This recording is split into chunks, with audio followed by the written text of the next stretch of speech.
badhe linuruk ing ladu batang pinurih dados sing rerempon iblis lanat dudu karepe dhewe rayoli binantang menungsa ora tata wah hei jal ngono waduh kula nuwun sewu paduka mensusit paduka menika sinten rek nomripatmu jerengen gobokmu Ratu Mandura dulure tuwa lara ireng Kakangne Wara Sembadra Baladewa Kakrasana Halayuda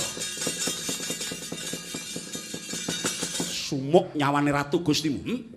mamakmu mau peningale anggep apa ngograh-ograh wong bebrayan kena njaluk Wara Sembadra kena ngrabi lara ireng nanging nglangkai batange dulure tuwa waduh kula menika namung kengkenan nanging kula remen kepethuk wong kendel kados Paduka Sinur Mandura wis kondang kaloka pamer kadigdayan wong Plongkowati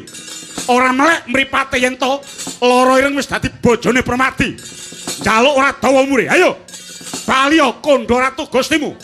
kon boyong Wara Sembadra nanging kon juwing-juwing batange Ratu Mandura kula aturi pados papan ingkang jembar mboten sisah Gusti kula kemawon ingkang badhe mbayar pitukane iblis sanat ora minggat ilang nyawamu parat rayoli binantang dudu karepe dhewe manuk maning jajalanat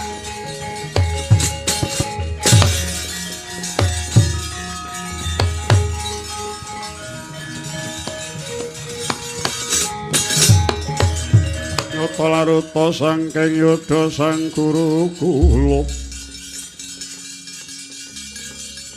yen tan utusa sang Sri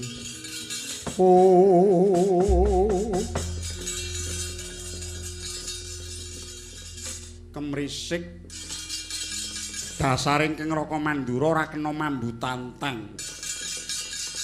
Koko Prabu karibetan ingkang tuwuh wonten ing kasatriyan Madukara menika lajeng kados pundi Kakang